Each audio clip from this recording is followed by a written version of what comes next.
Hello dear chess friends, welcome to our new video. Here we will analyze some game real master Akiba Rubinstein played against Sandor Takac. Tournament was played in Budapest 1926, and let's see what happened in that Queen's Gambit opening. Queen's Gambit game: c4, knight f6, d4, e6, knight c3, d5, and after bishop b5, black played knight bd7. That is one of many possibilities. White continued with e3 and bishop e7. White continued with knight f3 and black decided to castle on the short side. And now, very instructive moment, White decided to delay a bit activation of his kingside bishop. So you already know if White plays bishop e2 or bishop d3 in any moment, black can take on c4 exactly in that moment. So after White takes back, White bishop will do move bishop c4 in two moves actually. So this way White will lose a tempo, and that's why black usually waits in that opening for activation of bishop f1, and then black takes on c4. So in that position, White played rook c1, normal developing move, and after c6, queen c2 was played, and black continued with a6. What can be the idea of move a6? Idea is after d takes c4 to gain space on the queen side with b5, and after bishop b7 to finish development and prepare finally c5. And after a6, White gets the right moment to take on d5. Now black is on some crossroad. There makes sense maybe to take with c. Also there are some reasons to take with e pawn. There is also a reason to take with knight, and actually that is a matter of style. Black decided in that position to take with e pawn. Idea can be to develop bishop c8 on that long diagonal, maybe g4, maybe f5, we'll see. Bishop d3, normal move, rook e8, castling, and knight f8. And now first instruction moment in our position. In that position, White has three solid plans. First solid plan is related to queenside play using minority attack. So maybe b4 to prepare. So b4, a4, and b5 crashing black structure on the queen side. Another plan is to play on the king side. That plan will maybe implemented with moves knight e5, f4, and so on. But Rubinstein always chose plan connected with playing in the center, and his next move prepares e4 in some good moment. So rook f e1. Black reacts with bishop g4 and knight d2.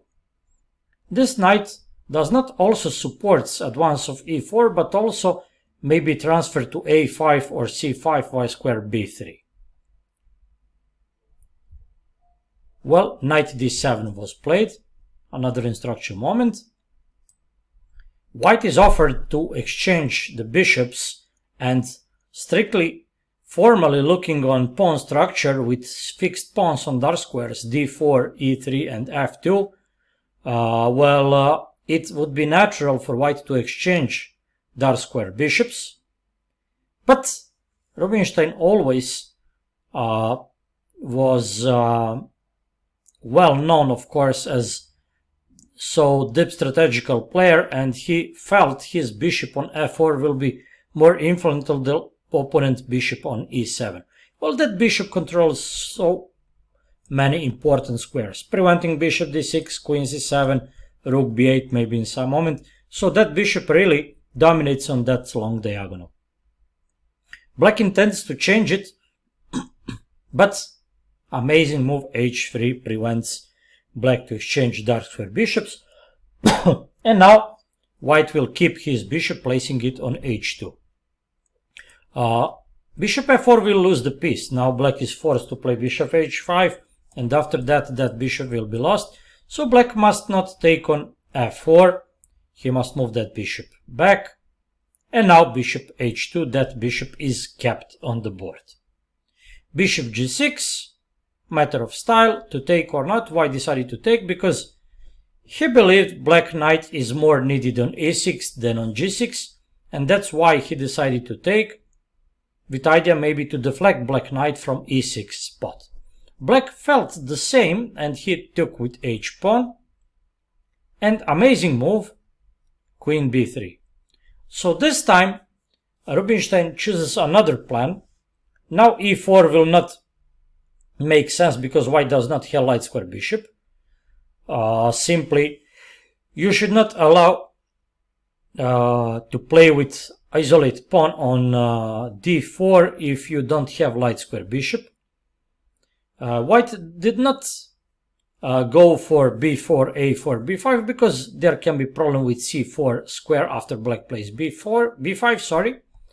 So white decided to attack pawn b7 very simply because black cannot easily protect that pawn. There is queen c8, but then, after queen c8, pawn d5 falls. So black practically must play queen b6, and that is very expected by the Rubinstein. He prepared very strong move. Of course, let's black take first, knight a4. Practically forcing black to capture, and now you can see that white cavalry fully controls that important spots. Knight e6, and now amazing move, knight a5. Of course, knight on a5 is more dangerous than knight on c5. Knight on c5 can be exchanged, and knight on a5 does not attack only b7 pawn but also c6 pawn. So black never will be able to advance b pawn because pawn c6 will just fall. How to protect pawn b7? Well, if knight d8, there is bishop c7. So black practically must play rook a7, and now very fine move, king f1. One may say white should double on the c file, but of course that is very prevented right now. Rook c2 falls into knight d4. So king f2, very important move, very fine prophylactic move.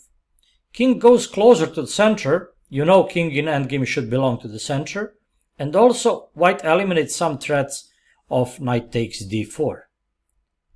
Bishop d8, black attacks that annoying knight, and now, of course, white plays amazing move, b4.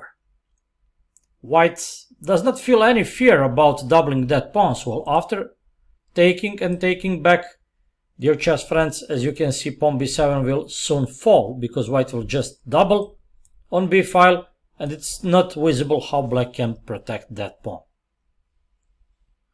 White double pawns on a file are actually strong because pawn a5, as you can see, makes pawn b7 fixed and backward. After b4, f5, trying to find some counterplay on opposite side, but that move weakens square e5. And knight b2. Before any action, before any potential pawn action, Rubinstein sets pieces on best places, knight d3, controlling important square e5. King f7, rook c2, preparing doubling, bishop b6, bishop d6. Now that move, bishop d6, is very strong. It is both patient move and strong from also psychological aspect. White progressively improves his position. Bishop is ready to come to c5 in some good moment to force after some capturings to capture back with b pawn and open b file. Also, you know, as I told you, there is psychological aspect. So, you know, it is very unpleasant to play with such opponent piece placed so deeply in your territory. After bishop d6, as you can see, that bishop is very annoying, controlling so many important squares. Knight d8, and now it's time for white strike. He played knight c5. Let's see what may happen. If knight takes, white will take, of course, with a bishop, forcing black to take, and now b takes with devastating attack on b file on pawn b7, which will make rook a7 practically out of play. After knight c5, black decided to take with knight. Yeah, bishop c5 is another option that is even worse, because after b takes, now that bishop is much better than that black knight saved on the board. Once again, white will dominate on b file. So after knight c5, bishop takes, pawn takes, king e7. As fast as possible, king goes to c7, somehow with intending to liberate that rook. But black won't be able to go for this. Simply, let's just look what happened. Rook b2, king d7, doubling on the b file, king c8, king e2, rook e7, and king d3. King f3, sorry. King d3 would change nothing. King f3 was played. I think even king f3 is more precise.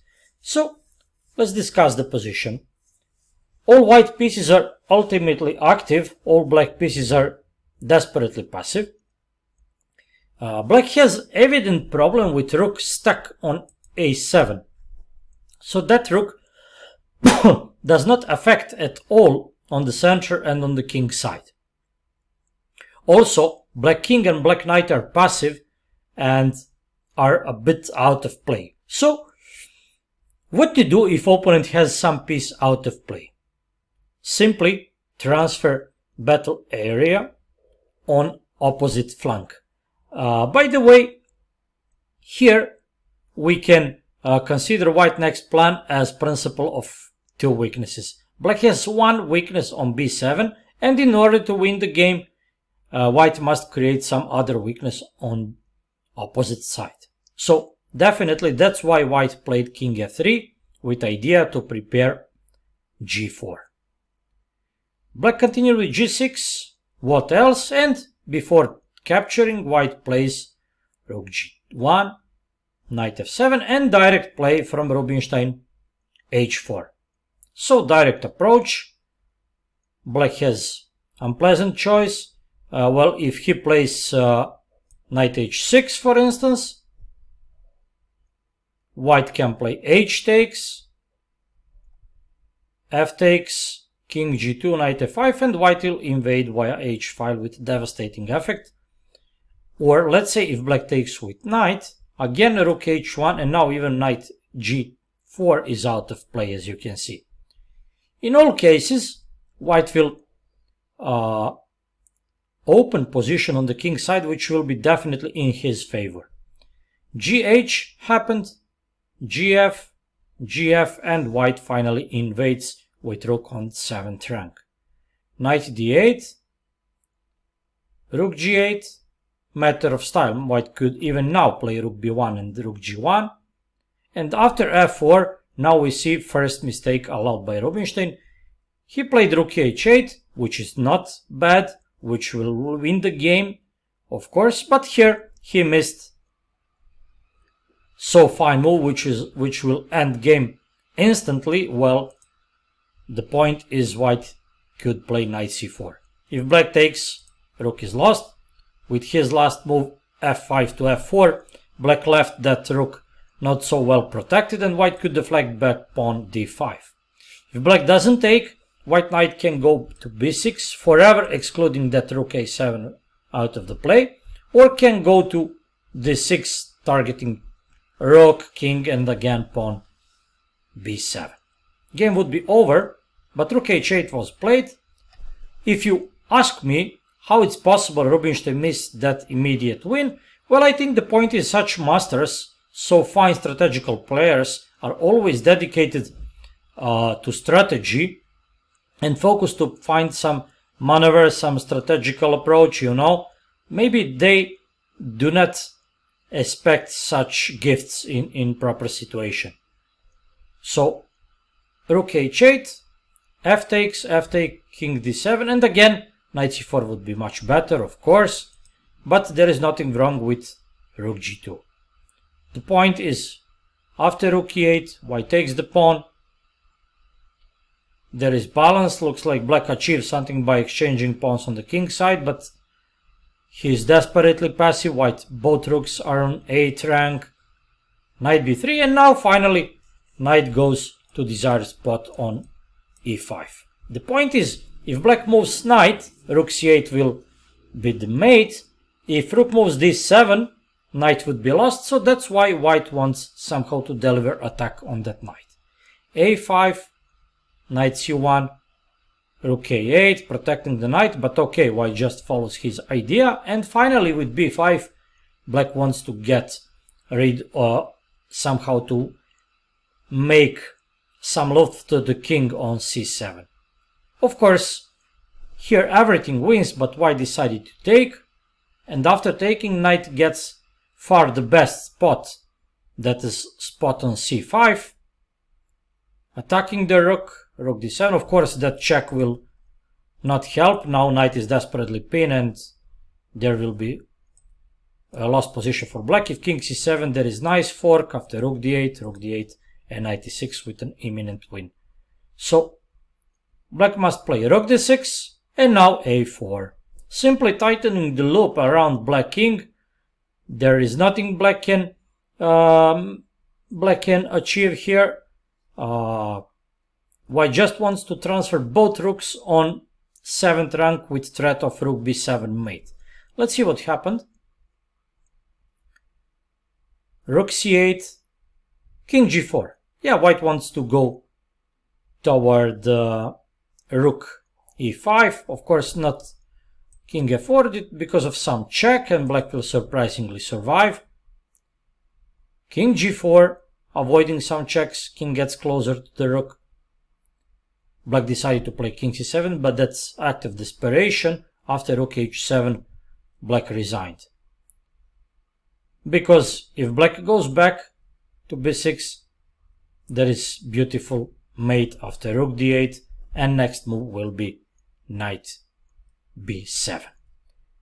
As you can see, dear chess friends, that game was so instructive. I would